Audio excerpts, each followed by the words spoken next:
Yan mga kaduday, isang magandang hapon sa inyo. Ngayon ay nagbisita tayo dito sa Kwan, sa mga pabo ni Kaduday. Ayan o.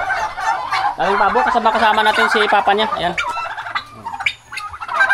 Ito yung Kwan niya, feeds, mga pabo. Ayan.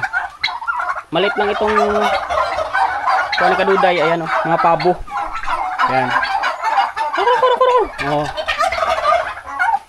Pag December, katay kami nito isa. Ayan mga kadudoy, ayan. Nasagot na sila, oh. Ay, may mga kwan doon na naglilimlim. Yan, yan ang kanilang mga pugad-pugad doon, oh. Naglilimlim sila. Hanggang doon pa, oh. Ayan. Dami pala. Ayan. Jakulo, kasi sino diyang natuon daw lanag-lanag na, no? Oo. Sulod pa na? Hindi? Hindi, why na?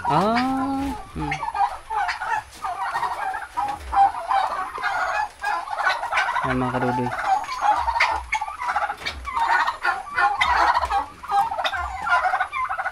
Ang ganda tong kwan nito ni Kaduday. Oh, mga pabo. Ayan, dami.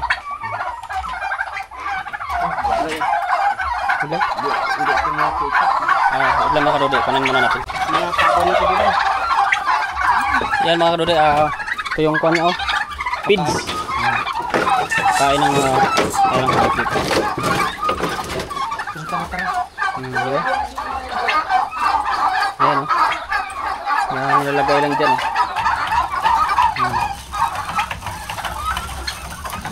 Yun.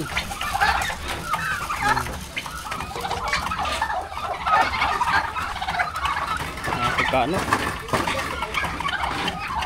Tiyohin ni Kaduday. Ayan, chewin po yan isa. Ayan. Ayan, oh. Sa aga lang ba? Parang sa nakit. Upan na yan. Upan dyan. Ayan, oh.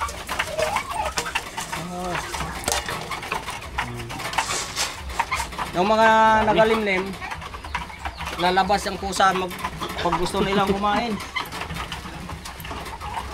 Yan, oh, yung isa, oh. Ano na rin, takam na. Kinukulong to, matapang. Matapang. Ayan, pag matapang, pulong. So, kaya huwag kayong magmatapang. Pulong talaga.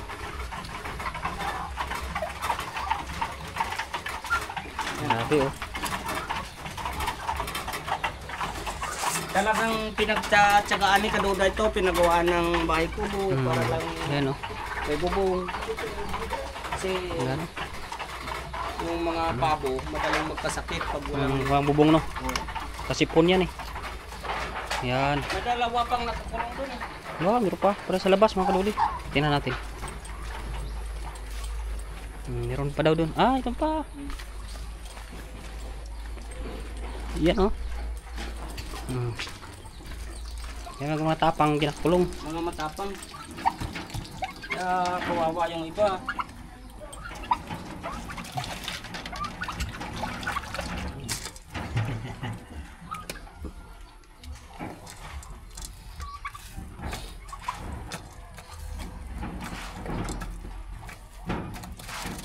Yan, oh.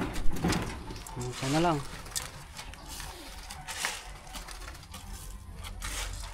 Tubig naman sila sa may pagkain, kaya yan, oh, alam mo pag mataba pabo, pula yung kanyan. Labit Baka huwag 1,000. kayong magkataka, yung bahay na ito ay para to sa mga tao nagbabantay sa mga pabo ni Kaduday. Sinabihan. Saka ito. Itubig na para sila sarili, eh. Talagang ano, social. Siya lang pabo. Tingnan mo. Mayroon tubig, yung oh. mga inumin nila. Ayan. Ayan, oh. Labas ng agad tubig. Nakita, maghugas dito mga kaduday, eh. May sariling tubig tong ano ni Kaduday dito, pabuhan niya.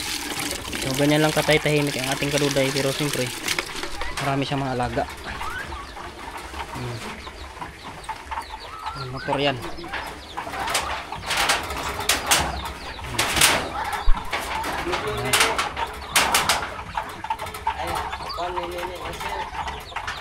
Nay. Tuyang. Yan. Ayan, oh, dami nila. Puno na. Puno na. Bilis lang. Yan, walang Walang igib-igib problema sa tubig. inumin. Yan. Hmm. Okay lang. Yan mga kadudoy, kami ay babalik at abangan niyo yung kasunod natin ito mga ma-share sa inyo sa mga kabuhayan kung paano namin pinaghirapan, lalo na si Kaduday, marami siyang mga pinaghirapan ba. Yan. Tayo ay magkuhan lang, magsikap-sikap lang sa bukid kasi ganun talaga ang buhay probinsya. 7 kilos na yung timbang niyan, Doy. Laki na yan. Kung bilihin yan, 2.5. 2.5 na, o diba? Isang piraso 2.5. Isang piraso, 2.5. Hmm. Saka yung mga itlog, isa lang nangingitlog, ang dami na. Dami pala. Mga 20 yata yun o 15. Tsaga-tsaga lang talaga. Yan mga kadudoy, tayo ay lalabas na. Sama natin si Uncle Papa na Kadudoy. Yan, bye. See you sa sunod natin ng mga video. Mga kadudoy, tingnan niyo yung plaza nila dito sa lugar na ni Kaduday. Ayan yung kanilang town plaza. Ayan po. Maganda naman yung town plaza nila. Malaki yung civic center nila dyan. Tapos ayan yung church nila.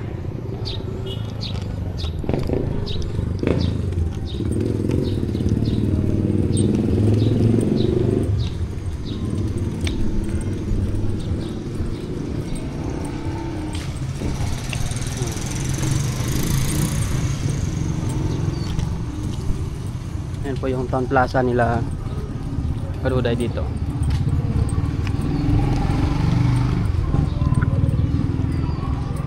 Ayan. Kala mo kahoy, simento naman.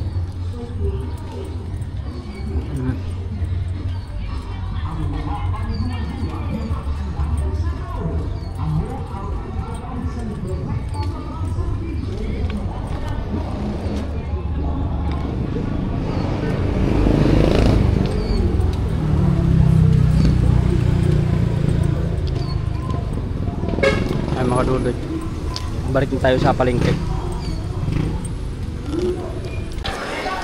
Ay mga kadudoy, ginagawa ni kapatid ni Kaduday na bunso. Nagbabalot siya ng ganito, 20 ito isang ganyan. Yan. Yan, 20 lang yan, 20. Dami oh. Dami na yung 20 oh.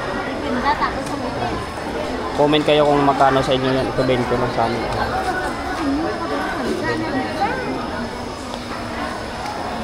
Mga antika na maliliit. 20 lang yan.